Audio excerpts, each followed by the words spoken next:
Buenas tardes, buenas noches, buenos días. Este es un video de respuesta a sus intervenciones en el foro número 6, ¿sí? Dedicado a las movilizaciones estudiantiles y a la universidad durante los años 60 y 70 en la Argentina. Nosotros vamos a dedicar una clase a este tema y al tema de la modernización iniciada eh, más o menos en la segunda parte de los años 50. Pero me parece importante destacar en primer lugar que el proceso que ocurrió en Argentina de movilización y de radicalización estudiantil es parte de un proceso internacional, ¿sí? Con sus características propias, no se puede negar. Argentina tiene sus propias tradiciones, su propia historia de movilización estudiantil, de conflictos universitarios, pero efectivamente lo que nosotros eh, queremos transmitir en esta unidad es la necesidad de prestarle atención a otros casos y a saber que hay otros casos donde se vivieron eventos y situaciones con algún grado de similitud. Ya lo vamos a conversar en clase. Por eso está, por ejemplo, en la bibliografía los capítulos del libro de Seidman sobre el Mayo francés. Ahora bien, sus intervenciones en el foro en general tuvieron grados, bueno, participación parecida a los otros foros, ¿sí? Y grados de acierto dispar, ¿sí? Vamos a ponerlo así. Hay una cuestión que es muy importante, yo a algunas personas se lo señalé por escrito, ¿sí? Eh, es fundamental tratar de responder sobre la consigna en la lógica de la pregunta de la consigna, ¿sí? Por ejemplo, hay una pregunta que inicia el foro que tiene que ver con cuáles fueron las principales medidas de política universitaria iniciales del régimen dictatorial impuesto en 1966. Bueno, no se trata tanto de hablar de instituciones, ¿sí? Sino se trata de instituciones que estaban antes y que siguieron y cuáles no, sino de hablar de las medidas, las disposiciones que tomó la dictadura ni bien comenzó su gobierno, ¿sí? Y en ese sentido las principales determinaciones en política universitaria tuvieron que ver con la prohibición de la práctica política y gremial en la universidad, la anulación del cogobierno y la autonomía universitaria y la subordinación de las universidades a el plan más general del gobierno dictatorial. Esta idea fundamental no podía pasar, no podía ser aceptada en el ámbito universitario sin un grado de represión bastante intenso, ¿sí? Sobre todo en los primeros meses, cuando se despertó muchísima resistencia. Entonces, eh, esto está acompañado, esta medida, con un autoritarismo político y represivo bastante marcado. Ese autoritarismo está enmarcado, ¿sí?, en una caracterización más general que tiene la dictadura del 66, pero que es una caracterización muy extendida en todo el arco político del país. Pensemos en neoperonistas, pensemos en radicales, pensemos en partidos provinciales, en fuerzas conservadoras y demás, que es la profunda influencia del comunismo en el ámbito universitario y la idea de que las universidades son, digámoslo así, el vehículo por donde se está infiltrando el comunismo en el país. Entonces es necesario poner orden en las universidades y rechazar la actividad política y demás. ¿Cuáles son las explicaciones predominantes sobre la radicalización universitaria de los 60 y 70 en Argentina? Allí encontré parte de los mayores problemas de ustedes para responder. En general, tomaron solo una de las explicaciones, ¿sí?, que están dando vueltas en los textos, que tiene que ver con digamos, la crisis del reformismo y el ascenso de los sectores peronistas y de la nueva izquierda, que serían rupturas de la izquierda tradicional del Partido Comunista y del Partido Socialista. Esas son una de las explicaciones, ¿sí? Cuando decimos cuáles son las explicaciones predominantes, hay más de una. Hay otra explicación, ¿sí?, que tiene que ver con la radicalización del propio reformismo, cómo la reforma se va inscribiendo en una tradición de cambio, de transformación social del país y de América Latina, y en los años 60 quienes están, digamos, tratando de cambiar las cosas, tratando de hacer, llevar adelante protestas y de que caiga la dictadura, incluso de instaurar otro tipo de régimen social en nuestro país, lo que piensan es que hay que retomar esa herencia del 18, hay que traer esa herencia del 18 desde una mirada, obviamente, interesada desde el presente, es decir, desde su presente, es decir, ¿qué es el 18? Bueno, el 18 legitima lo que yo estoy queriendo hacer en la vida universitaria en este momento, ¿no? Entonces, esa es otra explicación y que se basa en una mirada de los protagonismos y las participaciones en los conflictos de aquellos años, ¿sí? Es una mirada totalmente diferente a la otra. La otra es una mirada fundada en las publicaciones y los testimonios de fundamentalmente los peronistas, ¿sí? Y que dicen, bueno, nosotros teníamos mucha influencia allí. Eso no digo que esté ni bien ni mal, es una explicación. La otra explicación es a partir del análisis de los hechos, como salían publicados en las noticias del momento, ¿sí? Estamos hablando de miles de noticias analizadas, quizás le diría decenas y casi centenares de miles de noticias analizadas. Bueno, se entiende que los reformistas estaban presentes en esos conflictos y eran los grupos que más participación tenían, los reformistas y los marxistas. Entonces es muy difícil atribuir, ¿no?, a la radicalización a la crisis o el retroceso del reformismo. Es una discusión en el ámbito de las ciencias sociales y de la historia. No estoy diciendo que hay solo una explicación, sí que hay más de una y ustedes en general solo pusieron una. Por otra parte, ¿sí?, vemos que las características de las movilizaciones estudiantiles de Argentina en la segunda parte de la década del 60, bueno, allí tuvieron bastante más claridad ustedes para observar lo que estaba ocurriendo, ¿no? La movilización social, fundamentalmente el recurso de ganar la calle, el recurso a la acción directa, es decir, a acciones que no pasan por la malla de las instituciones, el recurso también muy habitual digamos, de ejercicio de la violencia, el choque con la policía, la ocupación digamos, de las universidades, es decir, son características bastante salientes, ¿sí?, y que tienen que ver con dos o tres cuestiones, ¿no? Yo diría que lo primero y principal es que hasta después del Cordobazo la dictadura fue muy rígida respecto de los reclamos estudiantiles.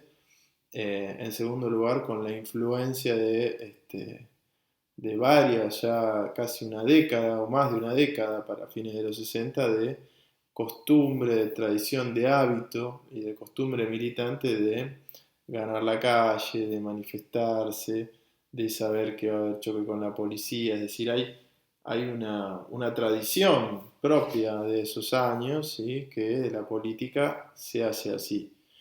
Y es interesante ver que ese lugar que tiene tan importante la violencia en esa era de la política argentina no es privativo de los sectores como el movimiento estudiantil o el movimiento obrero, ¿no? Estamos hablando de que hubo golpes de Estado, incluso entre los golpes de Estado hubo grandes enfrentamientos armados entre fracciones del ejército, entre el ejército y el gobierno, ¿sí? Piensen en los bombardeos en la Plaza de Mayo, piensen también en este, las batallas de azules y colorados en 1962, donde se pelearon con los propios tanques en varias zonas del país, distintas fracciones de ejército. Es decir, estamos hablando de una política muy violenta en la cual no se trata exactamente de una opción de esos estudiantes que deciden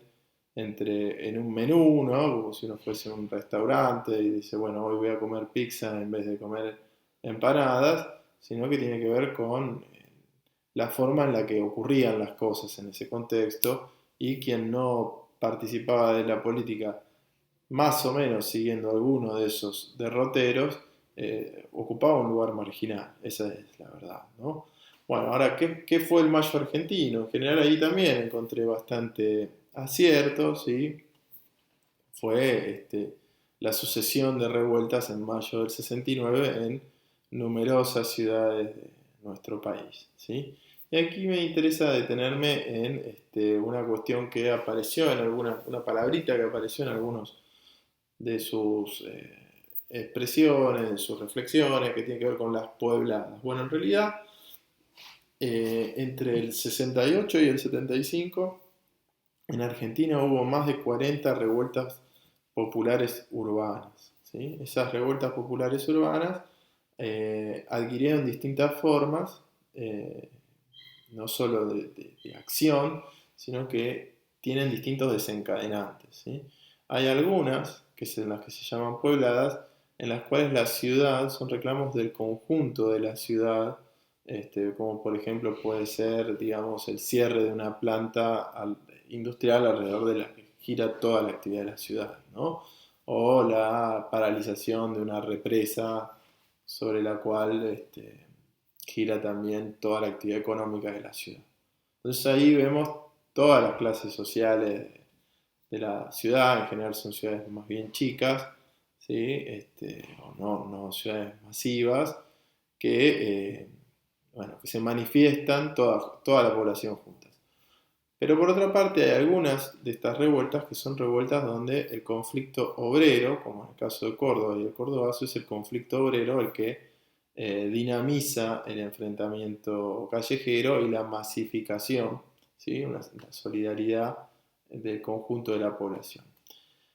Esos son los llamados ASOS, ¿sí? Cordobazo, Tucumanazo, ¿sí? Hay varios de esos eventos y hay algunos eventos de esos que son dinamizados por el conflicto estudiantil, ¿sí? Entonces también ahí tienen que ver cómo en el Mayo argentino, que es ese mayo del 69, primero en Corrientes, luego en Rosario, luego en Tucumán y luego en Córdoba, ¿no? Tenemos una conjunción de revueltas muy grande, pero además de esa conjunción estamos hablando de que esas revueltas, la población movilizada toma el control de las ciudades, las fuerzas de la policía se repliegan, ¿no?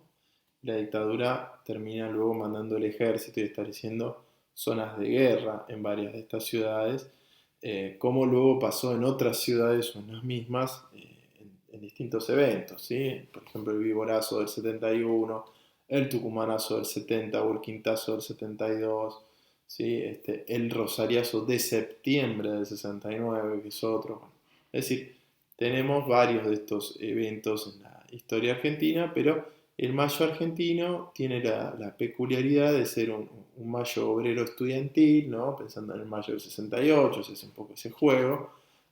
Un Mayo obrero estudiantil, pero la clase trabajadora, ¿sí? No está en una huelga pacífica como en Francia, ¿sí? Hay un enfrentamiento político-militar prácticamente entre el gobierno y la clase trabajadora cordobesa, ¿sí? Y por último, ¿sí? Y obviamente, ¿cuáles fueron las principales medidas de la política universitaria del régimen de la autoproclamada Revolución Argentina tras el Cordobazo? Bueno, como les decía, el Cordobazo es, digamos, le puso el nombre en una época de muchísimas otras rebeliones similares, con algunas diferencias, pero en general similares, y el Cordobazo fue, digamos, el digamos, la señal de alerta en la dictadura, en la alta burguesía argentina sobre el peligro que en el 66 se consideraba el comunismo, pero que a partir de allí se empieza a llamar la subversión. Una palabra muy ambigua que se utiliza en ese momento, que sirve para denominar prácticamente a cualquier disconforme, ¿sí? Y para pensar en términos de cómo reprimir esa nueva tendencia que está presente en la sociedad argentina. Una de las soluciones en política universitaria tiene que ver con buscar mayor flexibilidad.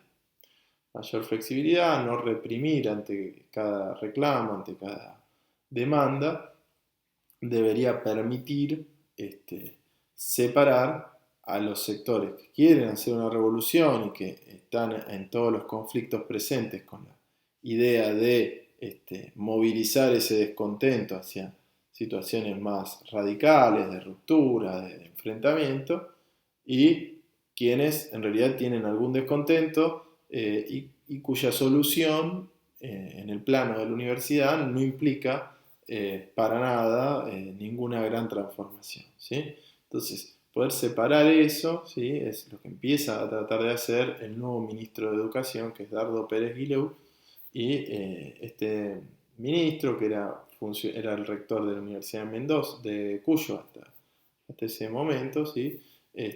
Propone varias medidas, ¿no? Entre ellas, profundizar políticas de diálogo en las universidades. Ahora, esa idea se convive con dos cuestiones. Por una parte, un endurecimiento de la represión, una mayor, digamos, la aplicación de la justicia militar, de los estados de excepción y demás, y por otra parte, una política universitaria que aplica la ley universitaria promulgada en el 67, ya en la dictadura, que tiene, entre otros aspectos, las restricciones al ingreso. Entonces, si ya se venían tomando exámenes de ingreso, en el 70, en el verano del 70, los exámenes de ingreso despiertan una enorme resistencia.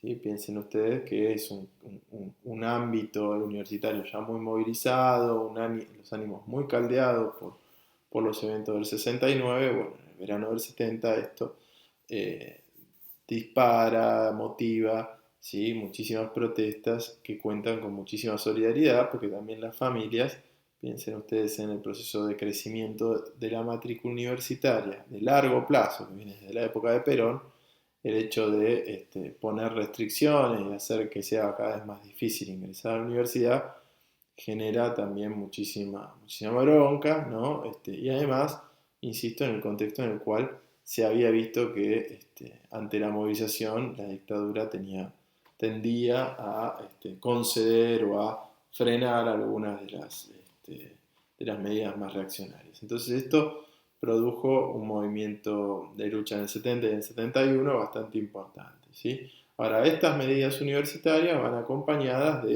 eh, digamos, de buscar también por